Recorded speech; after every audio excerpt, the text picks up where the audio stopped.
Hi everyone, you reached Chronicles of the Gray Hair Diva. If this is your first time, welcome. If not, welcome back. For all of you out there, hit that subscribe button and the notification bell so that every time I upload a video, you will be notified.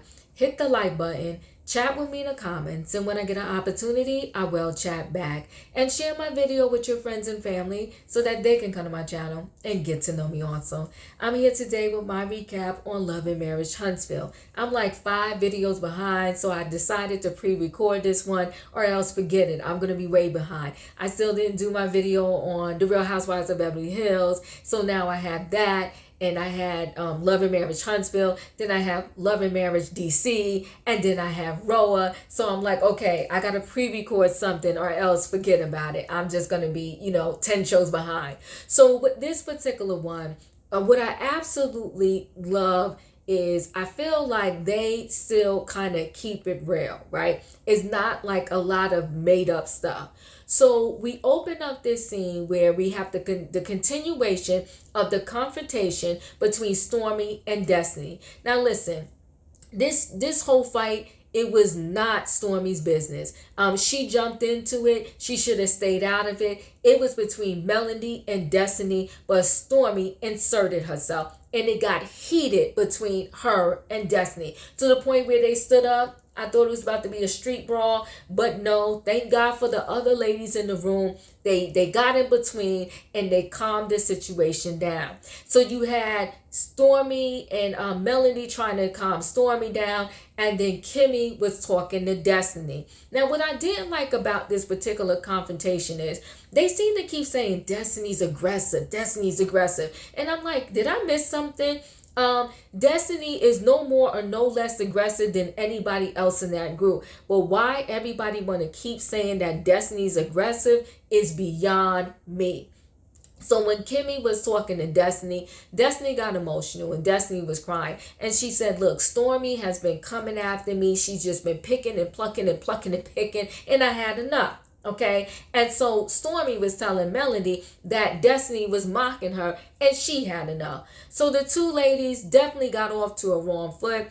Destiny got a little teary-eyed, and I understand, because for some reason everything seems to always get blamed on her and under the name of aggression. And like I said, they're all aggressive. So Kimmy calms the situation down with Destiny. I appreciated everything that Kimmy said to Destiny. She said, look, I ain't gonna lie. If it was me, chairs would have got thrown. It would have been a whole big mess. She said, but my role today is different. I am, the host of this gathering. And as a host, I got to tell you, calm down. Let's just go back out there, sit down, and let's finish this thing out. So they go back, they sit down, and at the very least, we have no more words between Stormi and Destiny. But LaTisha, she can't let this thing go. She's not just pissed, she's livid, she's hot, she's on fire that Melody keeps putting her and her husband's name in her mouth. And now we get to see a little more insight as to why LaTisha is so pissed about Melody running her mouth.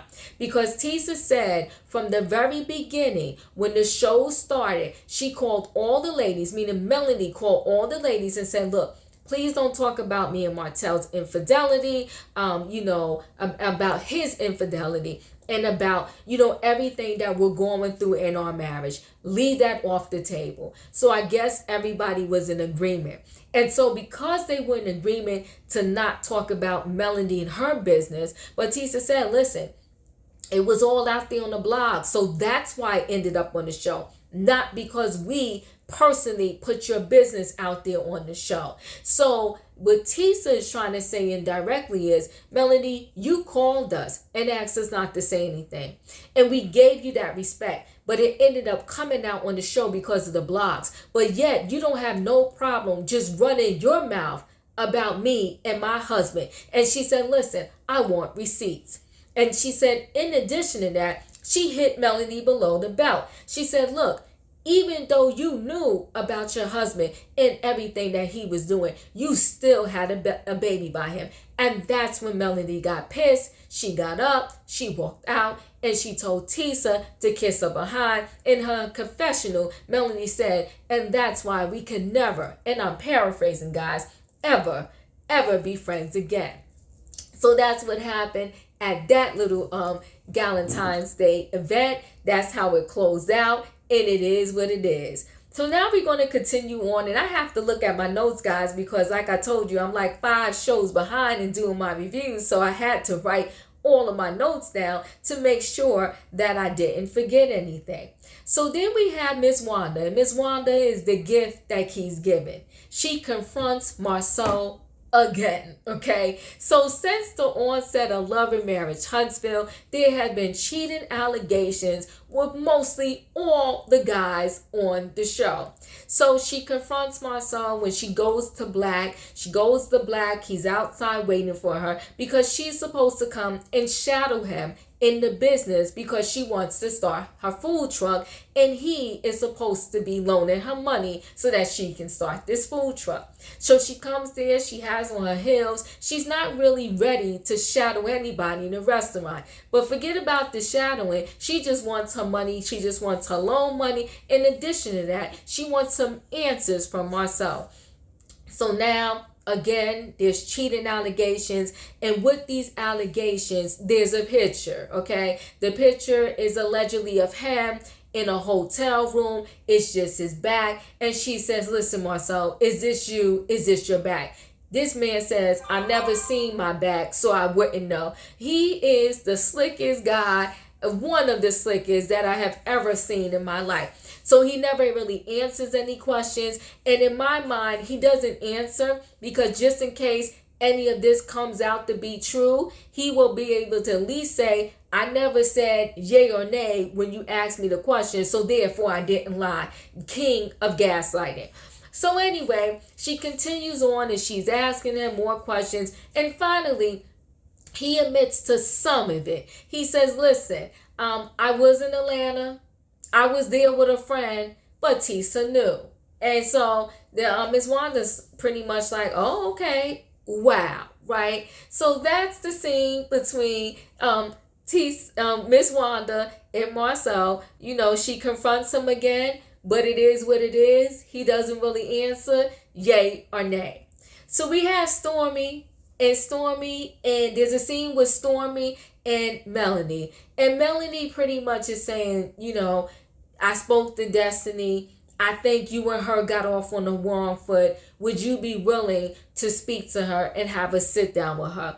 So Stormi says yes. And actually, I saw Stormi's baby, adorable. Like, he's a cutie pie.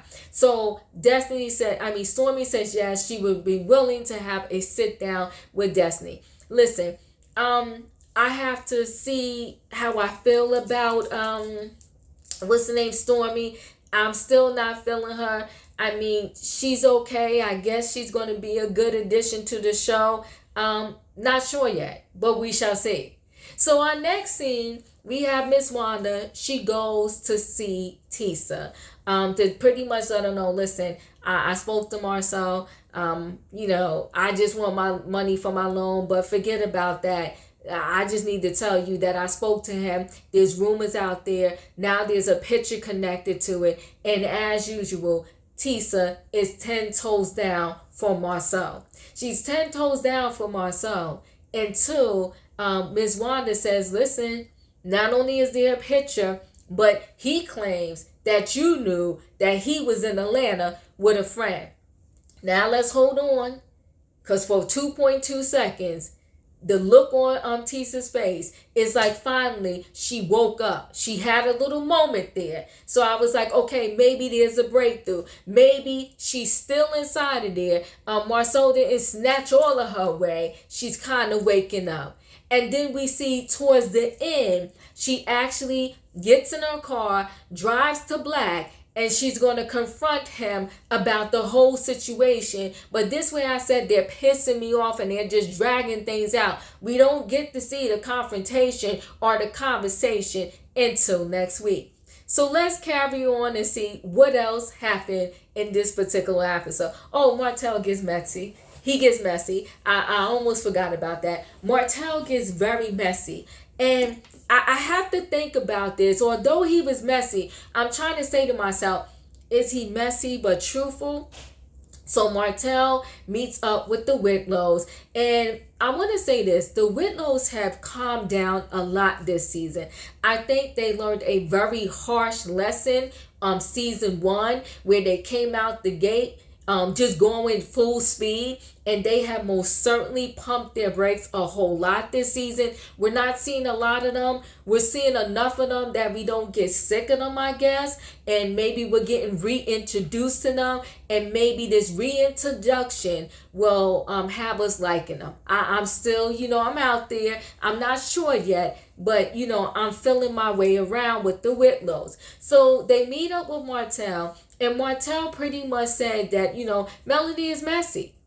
That if you're not a yes person to Melanie, then you and her will no longer be friends. So he said right now, the reason why Tiffany and Melanie are getting along is because pretty much, he said indirectly, you're saying yes to her. The reason why Melanie and Stormi are getting along is because Stormi is saying yes to her.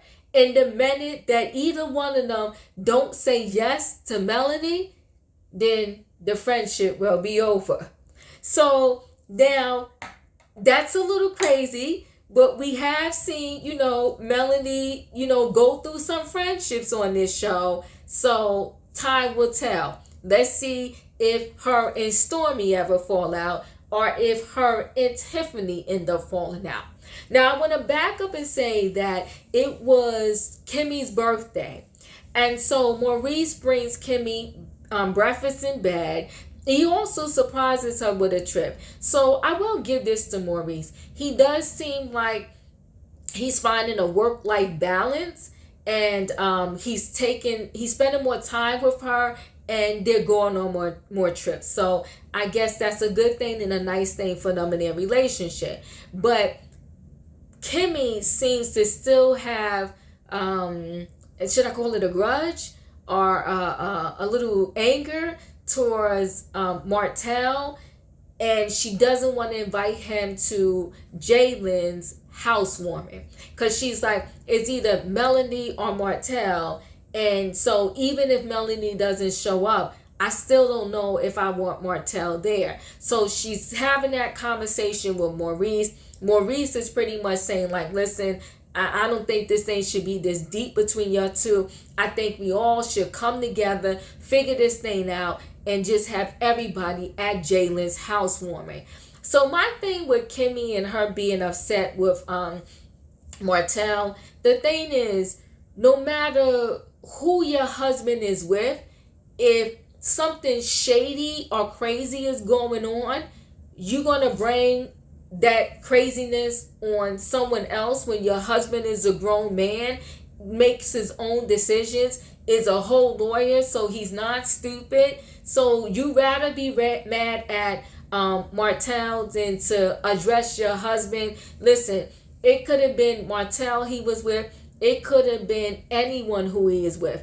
If you have a man in your life that is going to be faithful to you, it won't matter if he's with a serial cheater. If he is a faithful person, he's going to be faithful to you. So I think Kimmy's anger is directed at the wrong person. Be mad at your mate, meaning your husband, the person you with, if they're not being faithful to you, not the person that they went and partied with. So anyway, guys, that's my recap on Love and Marriage Huntsville. I'm going to say this. I hope for Tissa's sake that her and her husband's marriage can survive everything that's going on, all these sprinklings in the air, all of these allegations of him cheating. At the end of the day, if she wants to stay with him, that's her business. But I personally think where there's smoke, there's fire, and something is amiss and doesn't seem right. And it's a shame that if he is cheating, it is a shame that he's risking his marriage, he's risking his family for something out there in the streets. And let's say this, if there was not a baby prior to, because remember, he got the vasectomy on TV. I want to say him and his brother went, right? I want to say him and his brother went. So that was his way to me of saying, listen, I know I'm for the streets, but nobody's going to catch me out there and say that they have my baby, because I already fixed all of that. So if there was not a baby born before that, then most certainly there couldn't be one after. So he can, after that, after he did that procedure, and listen, nothing's 100%, but y'all get what I'm saying. After he did that procedure, the chances of anybody having his baby is slim to none. So if there is a baby out there, that baby would have to be at least, what now, 2 or 3 years old? So anyway, guys, chat with me in the comments, and when I get an opportunity, I will chat back. Are you shocked that Tisa said that Melody called all of them and said, do not talk about our infidelity in the very beginning when Love and Marriage Huntsville first started? Are you feeling Stormi? How do you feel about Stormi? How do you feel about Tiffany and the Whitlow's performance this particular season? And do we want to see more of them, or do we want to see less? And I can't wait to next week's episode, because I really want to see how does this pan out when Tisa actually talks to Marsau. Thanks, guys, for watching. Don't forget to hit the like button. Chat with me in the comments, and when I get an opportunity, I will chat back. And I'll see you on the next video.